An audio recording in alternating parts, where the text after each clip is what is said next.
Le Seigneur, bien-aimés dans le Seigneur, nous vous saluons au nom du Seigneur Jésus-Christ, notre roi glorieux, celui qui a donné sa vie pour nous, celui qui nous soutient, celui qui est à côté de nous, qui veut que tous nous soyons sauvés. Le Seigneur qui nous a donné sa vie, qui a payé très cher pour l'être humain soit sauvé, continue et de manière constante à veiller, à avertir l'homme pour que l'homme ne puisse pas se perdre. Et malgré cela, l'ennemi travaille aussi avec acharnement. Et le Seigneur n'arrête pas de nous avertir, de nous enseigner, afin que nous ne soyons pas perdus.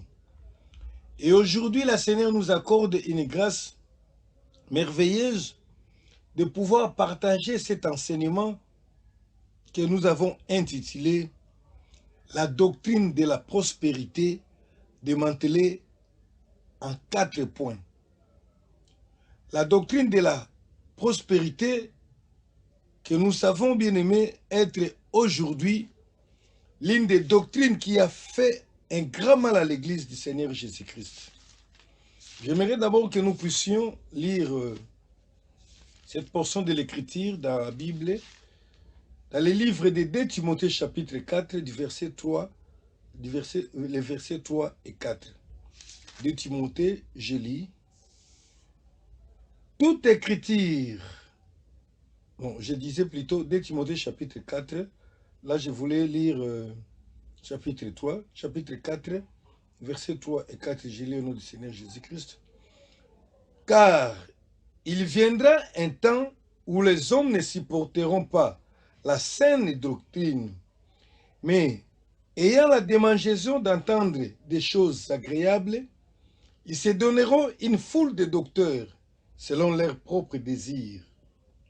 Verset 4. Détourneront l'oreille de la vérité et se tourneront vers les fables. Alléluia. Bien-aimé, la Bible nous prédit que viendra un moment sur la terre, dans le monde, où les hommes ne voudront plus entendre la parole saine de Jésus-Christ, mais ils se donneront des foules de docteurs pour écouter la mauvaise doctrine. Bien-aimé, s'il y a des choses merveilleuses à écouter, les fables que l'oreille humaine aime entendre, je pense que la doctrine de la prospérité, cet enseignement de la prospérité est parmi les doctrines que tout homme aimerait bien entendre. Et en dépit de la volonté du Seigneur, je dis. La doctrine de la prospérité est parmi les enseignements et parmi les doctrines qui ont fait plus de mal à l'Église que d'autres doctrines que nous connaissons aujourd'hui. Je l'ai dit haut et fort que c'est une doctrine des démons. Une doctrine des démons, comme disait déjà l'apôtre Paul, au 1er Timothée, au chapitre 4, le premier verset jusqu'à 3, l'apôtre Paul dit « Mais l'Esprit dit expressement que dans les derniers temps, quelques-uns abandonneront la foi pour s'attacher à des esprits séducteurs et à des doctrines des démons, par l'hypocrisie de faux docteurs portant la marque de la flétrissure dans leur propre conscience. » Donc, la Bible nous a déjà prévenu que dans les derniers temps, dans les derniers jours, ce sont les jours que nous vivons aujourd'hui, il y aura l'apparition de plusieurs doctrines, les doctrines des démons. Et la Bible dit que beaucoup de gens abandonneront la foi, la saine foi, la saine doctrine pour s'attacher aux doctrines des démons. Si nous descendons au verset 3, l'apôtre Paul essaye un peu de nous donner quelques-unes de ces doctrines-là. C'est comme ça qu'il parle de ces doctrines qui interdisent aux femmes, aux hommes plutôt de se marier. Et nous les connaissons bien. Il y a toute une église connue aujourd'hui dans le monde qui interdit une certaine catégorie de personnes de pouvoir se marier, l'Église catholique. Donc déjà là, c'est un signe que toute la doctrine qui y est enseignée est la doctrine des démons. Et l'apôtre Paul a cité une autre doctrine des démons, celle qui empêche aux gens de manger certains aliments. Il y en a beaucoup aujourd'hui. Il y a des celles qui ne mangent pas la viande. Ici chez nous au Congo, il y a l'église de Liloba, il y en a beaucoup. Mais l'apôtre Paul ne l'a pas aussi cité, c'est-à-dire cette liste n'était pas définitive. L'apôtre Paul ne l'a pas cité, mais nous mettons dans cette liste une autre doctrine que nous reconnaissons comme étant la doctrine des démons, celle que nous appelons la doctrine de la prospérité. Cette doctrine était méconnue des apôtres. Donc, les apôtres ne la connaissaient pas du tout. Les apôtres ne l'ont jamais enseignée. Et aujourd'hui, cette doctrine est enseignée. C'est cette doctrine qui attire beaucoup de gens dans les églises du Seigneur. Malheureusement, pour ces enfants de Dieu qui courent derrière cette doctrine, croyant vraiment être prospères, mais la réalité, ils n'ont jamais été prospères. La fausse doctrine de la prospérité est opérante, mais parfois sans nom.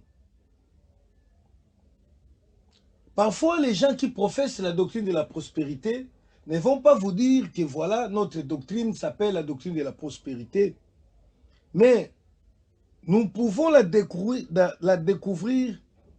dans ce qu'elle enseigne. Et c'est le travail que nous allons faire ici. Qu'est-ce qui nous enseigne cette doctrine de la prospérité? La doctrine de la prospérité enseigne que l'aisance financière et matérielle est un signe de santé spirituelle. Donc, un enfant de Dieu, lorsqu'il ne connaît pas de problèmes financiers, donc il a des comptes bien remplis, bien garnis en banque, lorsqu'un enfant de Dieu possède des maisons, des biens matériels, cela est un signe que cet enfant de Dieu-là est vraiment un enfant de Dieu et que le Seigneur l'a créé. Cette doctrine enseigne qu'un enfant de Dieu ne peut pas être pauvre. Cette doctrine enseigne que la pauvreté est un signe de malédiction. Cette doctrine enseigne qu'un enfant de Dieu ne peut pas souffrir. Cette doctrine enseigne que la foi en Jésus-Christ donne part aux chrétiens à la bénédiction d'Abraham et qui dit que cette bénédiction, c'est la prospérité matérielle, la possession des biens du monde. Je disais que cette doctrine est méconnue des apôtres. Je me souviens un jour lorsque l'apôtre Pierre et Jean avaient rencontré un paralytique au temple. Cette histoire se retrouve dans le livre des Actes au chapitre 3. Au verset 6, parce que ce paralytique-là était mendiant, qui espérait aussi demander, recevoir quelques aumônes auprès de des disciples du Seigneur. Mais Pierre lui a dit, je n'ai ni or ni argent. C'est déjà un signe que les disciples aussi pouvaient manquer de l'argent. C'est déjà un signe. Sinon, l'apôtre Paul pouvait dire que ici, sur moi, je n'ai ni or ni argent. Demain, je reviendrai, je te donnerai. Mais il a dit, je n'ai ni or ni argent. Ce qui sous-entend qu'il n'avait rien, même à la maison, même en banque.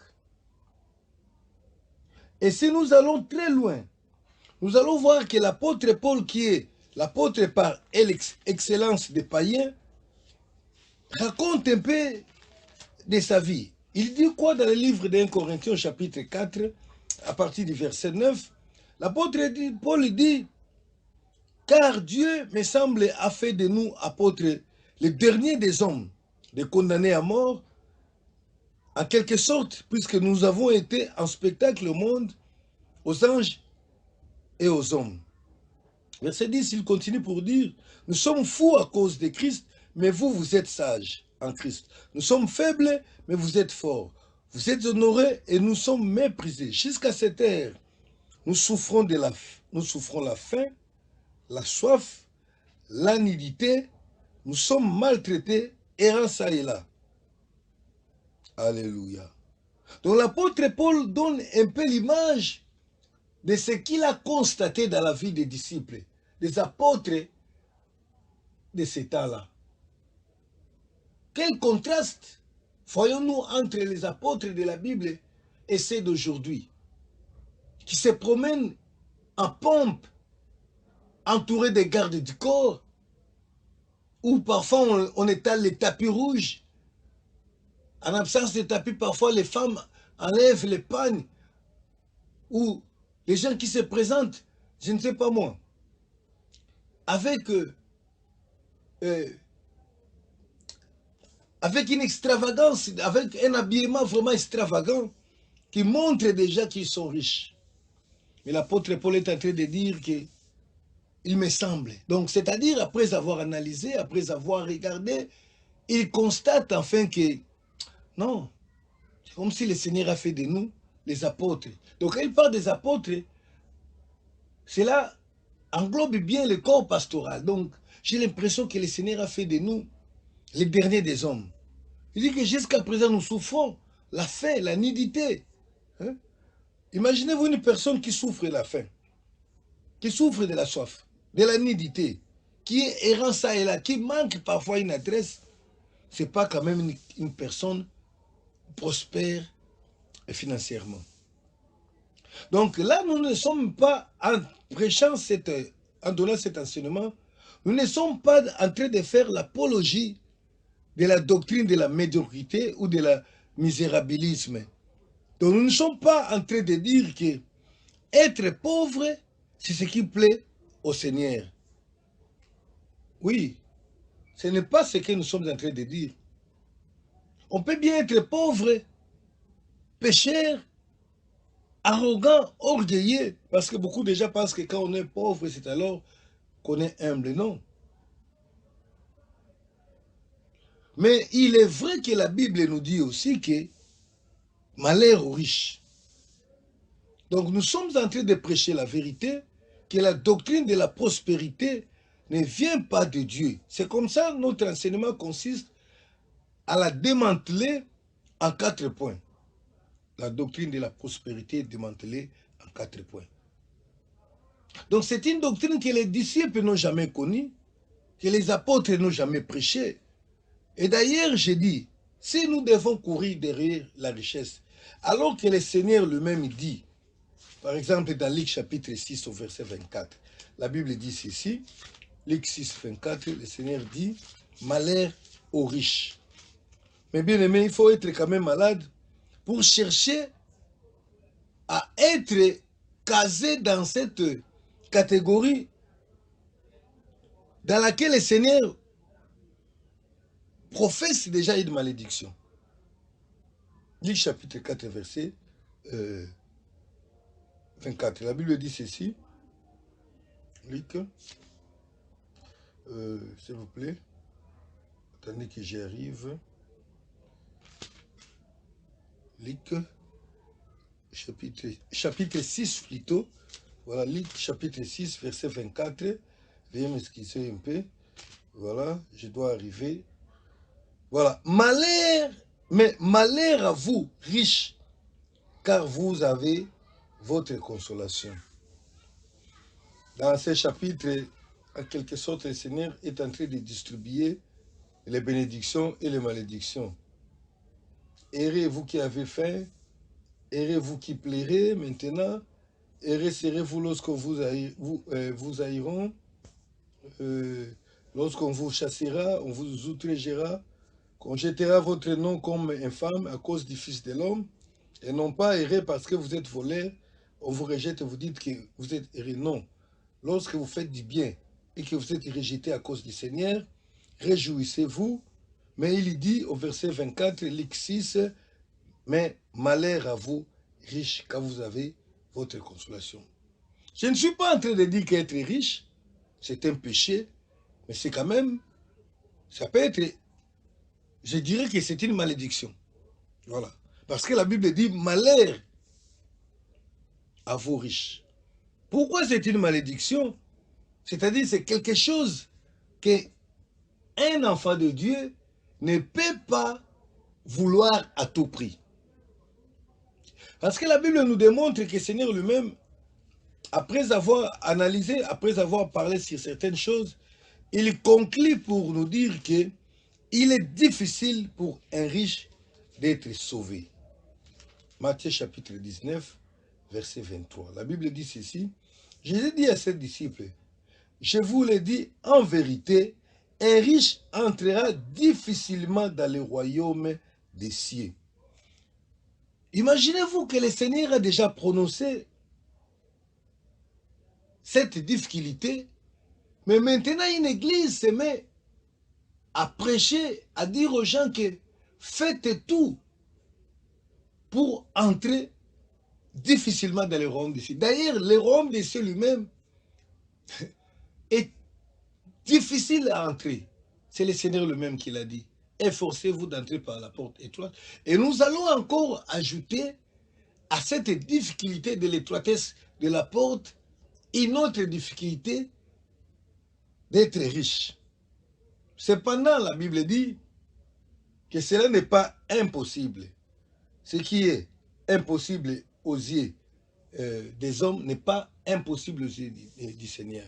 Et c'est comme ça le Seigneur avait même fait une illustration pour dire que de même qu'il est difficile à un chameau de passer par les trous d'une aiguille, il est de même difficile pour un riche d'entrer dans le royaume de Dieu. Bien aimé, imaginez-vous maintenant déjà que être riche, si on doit dire que être riche est une bénédiction, bien aimé, nous devons faire très attention. Parce que d'abord, la Bible dit, malheur à vous riches, et encore, les riches seront sauvés difficilement. Bien aimé, la pauvreté n'est pas aussi une bénédiction, la pauvreté matérielle. Mais la pauvreté spirituelle, comme dit la Bible, est une bénédiction. Mais la richesse matérielle n'est pas non plus une bénédiction. C'est un malheur, c'est une malédiction, c'est juste une difficulté de plus pour pouvoir entrer dans le royaume de Dieu. Alors que le Seigneur est mort pour que nous entrions dans ce royaume. Le Seigneur est venu pour que nous entrions dans ce royaume. Nous avons crié pour le royaume des cieux. Mais maintenant, il y a un truc qui paraît difficile et nous cherchons à s'en approprier. Donc nous sommes en train de parler sur la doctrine de la prospérité démantelée en 4 points. Et nous avons dit que cette doctrine nous enseigne que l'aisance financière et matérielle est un signe qu'on est à bon terme avec Dieu. Qu'un enfant de Dieu ne peut pas être pauvre, que la pauvreté est un signe de malédiction, alors que nous venons de voir que c'est la richesse même, être riche, qui est signe de malédiction. Et que la foi en Jésus-Christ nous donne part à la bénédiction d'Abraham. Et tous les professeurs, les docteurs de cette fausse doctrine ont aussi leurs bases bibliques, ont aussi leurs appuis bibliques qu'ils utilisent. C'est ainsi que nous les avons réunis en 4 points pour pouvoir les démanteler, pour montrer que la prospérité est une fausse doctrine, est une doctrine qui n'est pas venue du Seigneur Jésus-Christ. Alléluia. Le premier, nous allons étudier ces 4 points pour pouvoir démontrer que réellement la prospérité n'est pas une doctrine venant du Seigneur. Le premier point, c'est que les défenseurs de la doctrine de la prospérité utilisent Ils ont un verset qu'ils aiment plus à utiliser. Le verset, c'est le verset de 3 Jean, chapitre 1er au verset 2. Ils aiment cette phrase, « Je souhaite que tu prospères à tous égards ». Voilà, nous allons les lire textuellement, afin que nous puissions voir si cela dit exactement que nous devons être riches. 3 Jean, chapitre... Bon, 3 Jean n'a qu'un seul chapitre, chapitre 1er, donc au premier verset. Nous allons lire versets 1 et 2.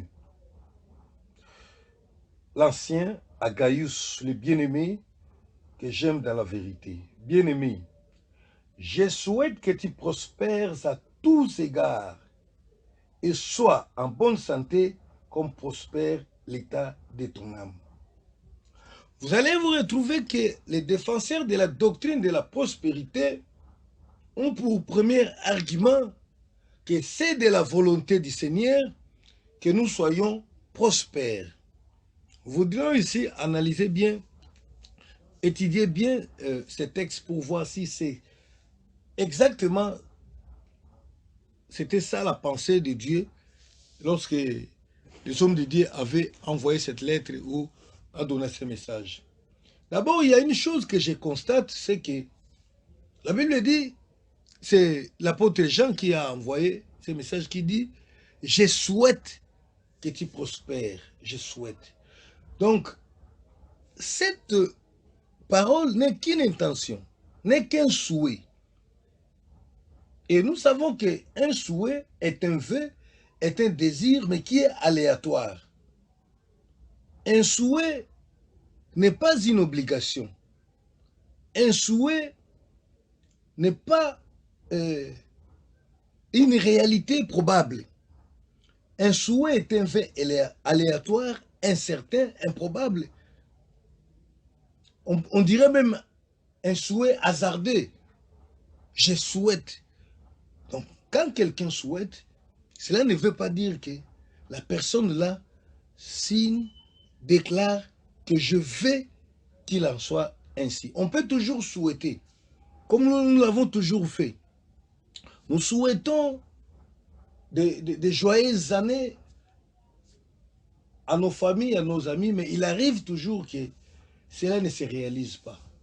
Nous sommes en l'an 2020 et je sais qu'au début de cette année, beaucoup de gens se sont souhaités une bonne année, une heureuse année. Il y a même les églises qui ont déclaré, les églises qui ont l'habitude de mentir pour déclarer des choses, disant que ces choses vont s'accomplir durant l'année, au lieu tout simplement de dire aux fidèles que nous sommes en train de souhaiter, parce qu'un souhait est toujours incertain, comme j'ai dit, improbable. Ils ont souhaité, ils ont déclaré même une année joyeuse. Mais voilà ce que nous sommes en train de vivre aujourd'hui. Donc, le Seigneur n'est pas tenu à accomplir un souhait. Le souhait, ce n'est pas une volonté. Et ce souhait, c'est quoi? Il souhaite que les frères puissent prospérer dans tous les domaines, donc à tous égards, dont la priorité était d'abord accordée à la prospérité de l'âme.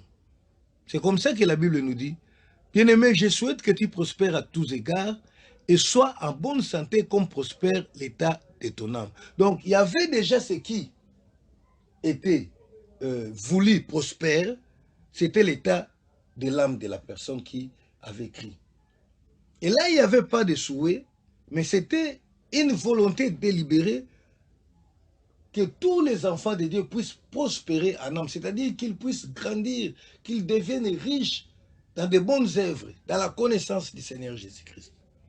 Et le souhait maintenant est arrivé en deuxième position pour que les enfants de Dieu puissent aussi prospérer dans la santé physique, dans leur santé physique. Et vous savez que en ce qui concerne la priorité, selon qu'on nous dit ici, la priorité était d'abord les salis de l'âme, la prospérité de l'âme. C'est aujourd'hui, ceux qui prônent la prospérité mettent de l'avant, ou bien au même pied d'égalité, les salis de l'âme et la prospérité matérielle. C'est exactement comme les pharisiens que le Seigneur avait reproché pour avoir priorisé la paye des dîmes. Il payait les dîmes, toutes sortes de dîmes, mais il négligeait en premier lieu ce qui était essentiel. La Bible dit de la miséricorde et la justice de Dieu. Et il pensait que en donnant, le Seigneur va les agréer. Donc, si le Seigneur souhaite que les hommes, que ses enfants prospèrent à tous égards, mais il y a une prospérité qui n'est même pas un souhait, mais qui est une volonté. Parce que la Bible dit que je souhaite que vous prospériez en tous égards, comme prospère l'état de ton âme. Donc, c'est-à-dire que l'état de l'âme était déjà prospère, et maintenant, on lui souhaite de pouvoir prospérer aussi à tous égards, donc y compris matériel, l'argent, des histoires comme ça là. Mais ce n'est pas une volonté. Comment le Seigneur peut se contredire? Qui sait lui-même que c'est une malédiction? Les pousser dans la recherche de la richesse, c'est les pousser dans la recherche de ce qui va les rendre la vie difficile pour entrer au royaume. Non. Un souhait n'est pas une volonté délibérée, c'est juste un souhait, et un souhait a toujours un caractère aléatoire, incertain. Encore plus, c'est le souhait de l'apôtre. La doctrine de la prospérité démantelée en 4 points. Ça, c'est le premier point. Comme je viens de le dire là, les défenseurs de la doctrine de la prospérité aiment utiliser ce passage de la Bible qui dit « Je souhaite que tu prospères à tous égards ». Nous venons de démontrer que ce n'est qu'un souhait, ce n'est pas une volonté délibérée, et ce qui était priorisé ici, c'était d'abord la prospérité de l'âme, parce que Jésus veut les salut de nos âmes. Le deuxième point, c'est que les défenseurs de la prospérité soutiennent ou utilisent comme argument, c'est la promesse du centuple. Le Seigneur a promis aux chrétiens les centuples. Et je pense même que ce deuxième point se trouve être même le fondement de cette doctrine de la prospérité, du moins, se trouve être vraiment la fer de lance, le fer de lance de cette doctrine, parce que ils disent, le Seigneur lui-même avait promis, avait déclaré que tous ceux qui croiront en lui recevront au centuple. Mais nous devons quand même lire pour comprendre bien l'esprit de la parole du Seigneur. C'est comme ça que le Seigneur disait que la parole que je vous ai dite là est esprit. C'est-à-dire que cette parole a un sens spirituel que vous devez comprendre. Nous lisons premièrement dans les livres de Marc. Cette histoire du centuple se retrouve dans l'évangile, dans 3 des évangiles. Dans les livres de Marc, Matthieu et Luc. Et nous allons commencer par les livres de Marc. Et nous allons les lire rapidement. Je pense qu'aujourd'hui, nous allons nous arrêter au deuxième point pour pouvoir continuer très prochainement. Nous lisons les livres de Marc, Marc chapitre 10, au verset 30, 29 et 30, Marc 10. Je lis au nom du Seigneur Jésus-Christ. Jésus répondit, « Je vous le dis en vérité, il n'est personne qui, ayant quitté à cause de moi et à cause de la bonne nouvelle, sa maison, ou ses frères, ou ses sœurs, ou sa mère, ou son père, ou ses enfants, ou ses terres, ne reçoivent au centuple présentement, dans ces siècles-ci, des maisons, des frères, des sœurs, des mères, des enfants et des terres, avec des persécutions, et dans les siècles à venir, la vie éternelle. Et mais pour vous qui avez quand même le temps de suivre les enseignements sur notre chaîne chrétienne et mettant sur YouTube, Christ sans frontières TV, je pense que vous vous souvenez que nous venions déjà de lancer un enseignement où nous avons parlé sur les 3 parts de l'héritage du chrétien.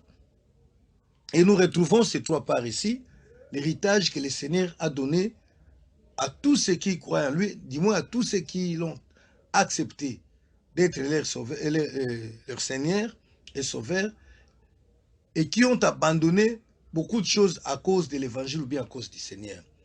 Il y a 3 parts dans cet héritage-là. Et nous venons de voir tous ces 3 parts dans les textes que nous venons de lire là. On nous dit qu'ils vont recevoir d'abord au centuple dans les siècles présents, ça c'est verset 30 de Marc 10, au centuple dans les siècles présents. Qu'est-ce que là on a cité? On a cité des maisons, des frères, des sœurs, des enfants, des terres. Premièrement, on a cité au centuple. Là, ce n'est pas spirituel, c'est physique quand même. Il faut que nous soyons d'accord, puisqu'on risque de tout spiritualiser pour éviter de parler de cette aisance, de cette prospérité. Non, le Seigneur a parlé de façon claire que tous ceux qui vont abandonner leurs affaires, leurs terres, leurs femmes, leurs affaires pour la cause du royaume, vont recevoir au centuple les terres, les maisons, les enfants, les mères et les persécutions. Et enfin, dans les siècles à venir, la vie éternelle. Donc il y a 3 parts. Et ces 3 parts, les chrétiens en reçoivent 2 sur la terre. Et la dernière part, c'est après la mort, donc à la résurrection, la vie éternelle. Et c'est le même message, la même promesse qui a été encore donné dans les livres de Matthieu et les livres de Luc. Mais vous allez voir que Matthieu et Luc avaient omis l'aspect persécution. Mais voilà comment aussi les Écritures se complètent. La parole de Dieu se complète. Matthieu n'a pas parlé de la persécution et Luc n'a pas parlé de la persécution, mais Matthieu a parlé de quelque chose de très important qui va nous aider à comprendre la pensée du Seigneur. Parce que j'ai dit, la promesse du centuple, ça trouve être le fondement même du ministère de la doctrine de la prospérité. Parce que le Seigneur a promis de donner au centuple à ceux qui croiront en lui. Je relis les mêmes versets que nous avons lus dans les livres que nous venons de lire dans Marc. Nous les lisons maintenant dans les livres de Matthieu chapitre 19, versets 27 à 29. Je lis au nom du Seigneur Jésus-Christ. Pierre, prenant la parole, lui dit, « Voici, nous avons quitté et nous t'avons suivi. Qu'en sera-t-il pour nous » 28, Jésus leur répondit, « Je vous le dis en vérité, quand le Fils de l'homme au renouvellement de toutes choses sera assis sur le trône de sa gloire, vous qui m'avez suivi serez de même assis sur 12 trônes et vous jugerez les 12 tribus d'Israël. » À la question de Pierre, le Seigneur répond à 2 volets. Au premier volet, il a répondu d'abord juste pour les disciples qui l'accompagnaient. Il y a eu d'abord une promesse que vous serez assis, assis sur 12 trônes et vous jugerez les 12 tribus d'Israël. Mais au verset 29, maintenant, la promesse est accordée à toute personne qui recevra Jésus dans sa vie pour serviteur, pour maître. J'évite de dire comme parce que je trouve que ceux qui les reçoivent comme ont un autre maître, mais il faut les recevoir étant votre maître, votre Seigneur, votre Sauveur. Il faut que nous commencions à corriger cette nuance.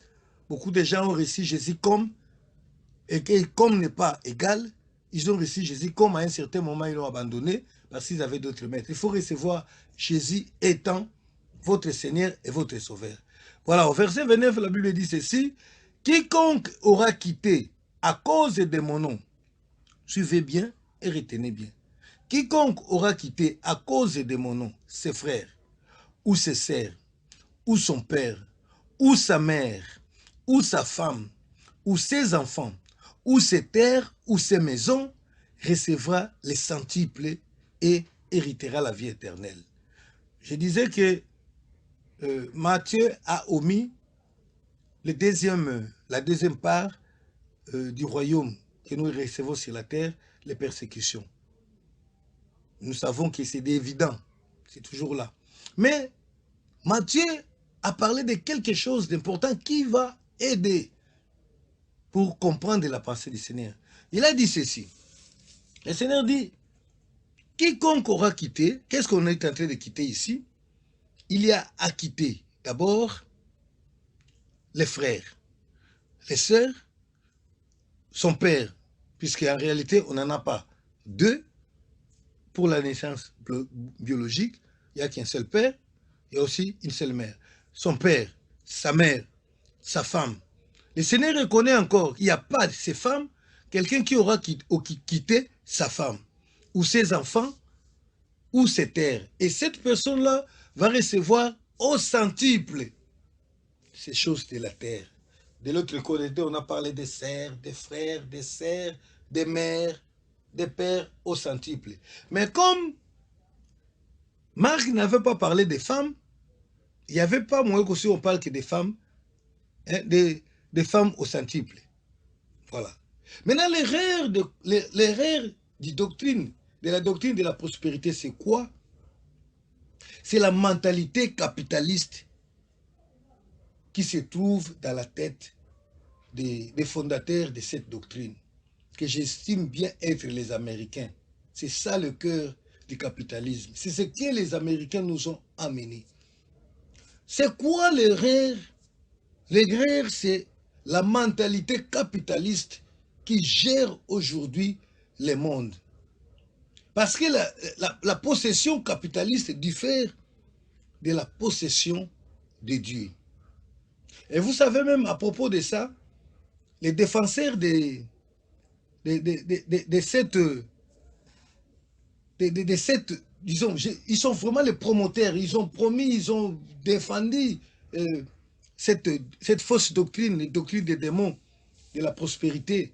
Monsieur Kenneth Copeland, un évangéliste américain, que les gens considèrent grand parce qu'il a une grande église. Je ne sais pas où est-ce que le Seigneur a considéré cette grandeur-là par rapport à ça, qui a beaucoup d'argent. On estime même qu'il est millionnaire à hauteur de 300 millions de dollars comme ça. Là. Et même sa femme plutôt, Gloria Copeland, a écrit un livre au sujet de cette prospérité. Et quoi? C'est elle plutôt qui a promis cette erreur, disant que si quelqu'un donne 10 dollars au Seigneur, donc il a quitté ces 10 dollars pour le Seigneur, il va recevoir au centuple. Les calculs est simple, il va recevoir 10 dollars fois 100, c'est quoi? C'est 1000 dollars. Et si quelqu'un donne 100 dollars, il va recevoir fois 100, ça sera combien? 10 000 dollars. Et si quelqu'un donne 1000 dollars, il va recevoir fois 100 combien? 100 000 dollars. Voyez-vous comment cette mentalité est ancrée dans les hommes d'aujourd'hui? Parce que, reconnaissez les bien-aimés, que c'est le système capitaliste qui dirige le monde. Autrefois, il y en avait deux qui se combattaient, mais les communistes, je ne suis pas communiste bien sûr, mais les communistes a été anéanti, englouti par le capitalisme. Et le principe, c'est tout simplement de perdre d'abord et puis de recevoir au centuple. Le résultat, c'est quoi? Si nous devons être orthodoxes à cette pensée, cela veut dire que quelqu'un qui aurait perdu un frère doit gagner 100 frères. Là, ça peut marcher quand même. Que quelqu'un qui aurait perdu une sœur pour Christ va gagner 100 sœurs. Une personne qui aurait perdu une maison pour Christ va recevoir 100 maisons. C'est quand même bien. Ça sonne encore bien. Mais une personne, imaginez-vous maintenant, parce qu'ici, il est aussi question de perdre ou de quitter sa femme. Quelqu'un qui aurait quitté sa femme, alors doit recevoir normalement 100 femmes. Puisque c'est comme ça que les défenseurs de la doctrine de la prospérité enseignent, que nous allons recevoir au centuple. Alors pourquoi le Seigneur va multiplier seulement les sœurs, les frères, les terres et les mères, et refuser de multiplier la femme?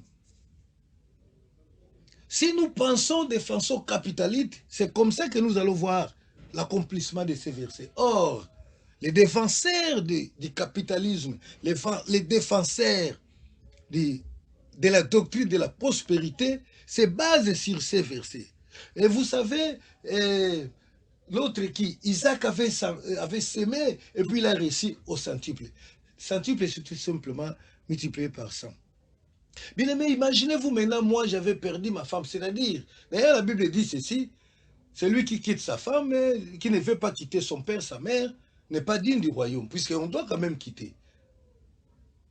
Et Pierre a dit, nous qui avons quitté nos femmes, nous qui avons quitté. Ça ne veut pas dire qu'ils avaient divorcé, mais bien sûr qu'ils avaient quitté parfois leur famille. Ils n'étaient plus considérés dans leur famille à cause de leur prise de position. Et parfois, c'est ce qui divise, comme le Seigneur lui-même avait dit qu'il y aura des divisions entre un père et son fils. Donc, on a quitté. Aujourd'hui, nous qui défendons la sainte doctrine, nous sommes parfois haïs. On s'est séparés avec beaucoup de gens parce que nous disons que la femme ne veut pas porter les pantalons, ne peut pas rajouter des faux cheveux, des histoires comme ça. On nous dit, on nous taxe que nous sommes allés trop loin avec cet évangile. Voyez-vous comment on quitte quand même? Nous avons quitté des amitiés, nous avons quitté des frères à cause de beaucoup de choses, à cause de Jésus-Christ. Et c'est comme ça aussi que on peut aussi avoir un problème avec sa femme, même à cause de ça. Mais maintenant, imaginez-vous, parce que la Bible l'a cité, c'est pas moi qui l'ai cité, c'est Jésus qui l'a cité. Quelqu'un qui aura quitté sa femme puisse maintenant recevoir aussi 100 femmes. C'est absurde, c'est impossible. Et ces femmes-là, s'ils quittent aussi leur mari ou leurs affaires, il faut recevoir combien? 100. Vous voyez un peu donc la façon dont les professeurs, les docteurs de la doctrine de prospérité ont menti des gens. Le problème, c'est quoi? L'essence du posséder au centuple, selon Dieu, est différent du sens que donne le posséder des capitalistes. C'est là où les choses, parfois, se montrent que Dieu, comme la Bible dit, la voix de Dieu n'est pas la voix des hommes. Bien aimé, nous sommes en train de parler sur les démantèlements de la doctrine de prospérité en 4 points. Et nous sommes en train de montrer les premiers points, c'est déjà ce qu'ils disent là, je souhaite que tu prospères à tous égards, c'est une malinterprétation de la parole et aussi la promesse du centuple. Bien aimé, le Seigneur Dieu ne peut pas mentir. Il a dit que tout ce qu'il a dit se réalisera. Nous croyons que le Seigneur donne au centuple. Alléluia. Il donne aussi des femmes au centuple. Mais le problème, c'est la mentalité de posséder. Ce sera l'objectif.